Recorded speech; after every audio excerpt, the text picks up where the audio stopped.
নমস্কার বন্ধু, এটা হচ্ছে এক্সেল সুপার হেভি ডিউটি। কিছুদিন আগে মোটামুটি মধ্যে এত খারাপ হয়েছে ইঞ্জিনের সাউন্ডটা, মানে মনে হচ্ছে যে গাড়িটার কাজই হয়নি। তো যাক, আমাদের মতন মিস্ত্রি কাজ করিস, হয়তো কোনো কারণে একটু হয়তো ভুল হয়ে গেছে। তো যাক, দেখা যাক, আমি গাড়ির সাউন্ডটা একবার দেখাচ্ছি।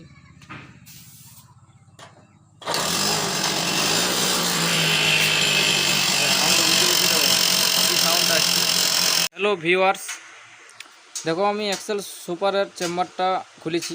সবার প্রথম ক্লাচ চেম্বারটা দেখাচ্ছি। দেখো এই যে ক্লাচ শুটা আছে, এটা কমপ্লিট চেঞ্জ করতে হবে। কেন দেখো, এই সাইড দেখো পুরো খাই নিয়েছে, এদিকটা একটু আছে, মানে দু সাইড দু রকম আছে। অত এটা পুরো অ্যাসেম্বলি চেঞ্জ করতে হবে, এটা চেঞ্জ করতে হবে। আচ্ছা, এই জায়গা আমাদের জেবিটি, যেটা আমাদের কাউন্টার পেনিয়াম যেটা আছে, এটা পেনিয়ামটা ঠিক আছে, পেনিয়াম কোনো প্রবলেম নাই। কিন্তু পেনিয়াম যে শেপটা আছে, স্পকের যে শেপটা, যেটা আউট শেপ, এটা কিন্তু দেখো সাইডের উপর দেখো একটু ক্র্যাক হয়ে আছে। অসুবিধা কিছু নাই, তবে চেঞ্জ করে দিলে খুব ভালো হয়। যদি না চেঞ্জ করা হয় তাও কোনো অসুবিধা নেই। তো দেখা যাক, যদি পার্টসটা পাই যাই তাহলে চেঞ্জ করে দেবো, যদি না পাই তো এটা রেখে দেবো, কোনো অসুবিধা কিছু হবে না। এই দেখো কেলার যে চেম্বারটা আছে, যেটা আমাদের কিক রেচিটটা সেটিং আছে, কিকের যে পেনিয়ামটা যেগুলো আছে, এই জায়গাতে দেখো এই যে যে আমাদের কিক রেচিটটা আছে, ইয়ার ভিতরে দেখো এখানে একটা ফাইবার একটা ইউর মতো থাকে। এটা কিন্তু এমন অবস্থা হয়ে গেছে, মানে এত ইঞ্জিনটা হিট হয়েছে যে ইউর মতো যে প্লাস্টিক জিনিসটা সম্পূর্ণ গলে, এই দেখো ভিতর দিকে দেখো সাইডে, এটা দেখা যাচ্ছে কি, এ দেখো এখানে এক জায়গায় সব জড়ো হয়ে গেছে, মানে গলে এক জায়গায় জড়ো হয়ে গেছে। দেখো চেম্বার অবস্থা দেখো কী হয়ে গেছে। পিস্টনটা নতুন লাগাইছিল, কিন্তু পিস্টনটা সিজ হয়ে গেছে। মানে এবারে তেলের সঙ্গে মোবিল ঠিক মতো না দেওয়ার জন্য, এগুলো তো তেলের সাথে মোবিল দিতে হয়, তো পিস্টনটা আমাদের নতুন ইনস্টল করতে হবে। যে লাইনার পিস্টন, মানে যেটা ব্লকটা আছে, দেখো ব্লকটা ভিতরে দেখো, তাকাও, দেখো দেখাচ্ছি, দেখো ভিতরে এটা কিন্তু সিজ হয়ে গেছে। দেখো অতএব আমরা কাস্টমার যদি খরচা করতে না পারে, তাহলে আমাদেরকে ব্লকটা বোরিং করতে হবে, শুধু পিস্টনটা নতুন লাগাবো। আর যদি কাস্টমার যদি বলে যে আমাদের ব্লক চেঞ্জ করে, তাহলে ব্লকটা চেঞ্জ করতে হবে। আচ্ছা, এবার দেখো দেখো ক্যারেংটা, এটা কানেক্টের সেটটা, এটাও নতুন লাগানো হয়েছিল, কিন্তু প্লে হয়ে গেছে, এবং উপর নিচেও পুরো প্লে আছে। এটা আমাদের এই কানেক্টরটা নতুন ইনস্টল করতে হবে। আর এই যে বেয়ারিং দুটো আছে, এই যে ক্যারেঙ্গের যে দুটো বেয়ারিং দু সাইডে দুটো থাকে মেন চেম্বারে, এই বেয়ারিংগুলোও আমরা নতুন গাড়ির যেমন সাউন্ড সেরকম হয়ে যাবে, তাহলে দুটো আমরা বেয়ারিংগুলো চেঞ্জ করে দেবো। এটা আমাদের অয়েল কিট টিভিএস অরিজিনাল, দাম আছে 59।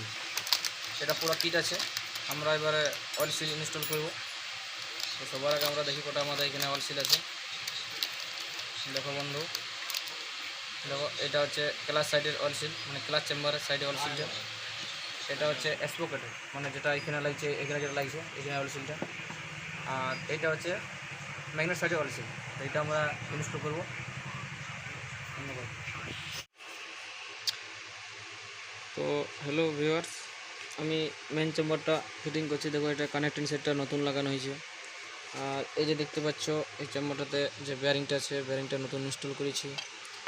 এদিকে যে ক্লাচ সাইজ যে অয়েল সিলটা আছে, এটা আমি এখন ইনস্টল করি নাই, এই কারণে করি নাই, আমাদের সুবিধা হয়, মানে ক্লাচ এই মেন চেম্বারটা ফিটিং করার পর যদি আমরা ক্লাচ সাইডে অয়েল সিলটা লাগাই তাহলে ভালো হয়। কিংবা এমনিতেও লাগানো যায়, কিন্তু অনেক সময় কী হয়, ক্যারেন্টটা যখন আমরা সেটিং করি সেই সময় অয়েল সিলটা কোনো কারণে হয়তো হালকা ক্রেক হয়ে গেলে অয়েল সিলটা আস্তে আস্তে ব্যান্ড হয়ে যায় বা কি নষ্ট হয়ে যায়। এই কারণের জন্য কী হয়, ক্লাচ চেম্বারে যে মোবিলটা থাকে, মোবিলটা কিছুদিন চলার পর মোবিলটা কমে যায়, মোবিলটা খাইয়ে শেষ করে দেয়। এই জন্য আমরা এদিকে ক্লাচের সাইডে অয়েল সিলটা সবার শেষে লাগাবো, তাই আমরা এই ক্যারেংটা ফিটিং করছি। হ্যালো,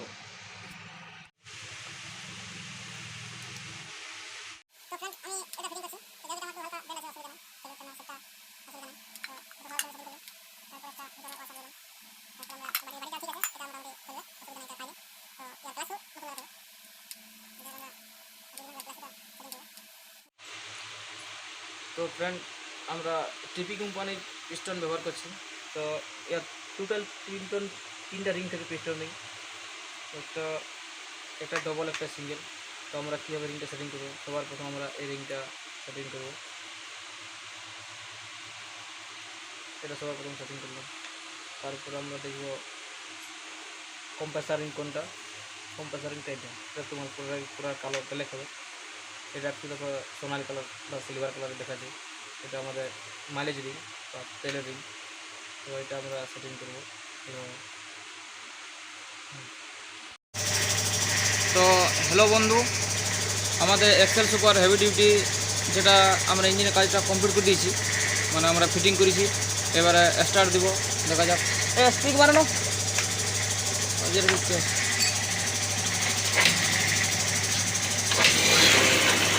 তো বন্ধু, আমরা ইঞ্জিন আমাদের ওকে হয়ে গেছে। তো দেখা যাক, আমরা স্টার্ট দিয়ে দিয়েছি। এখন দেখো সাউন্ডটা দেখো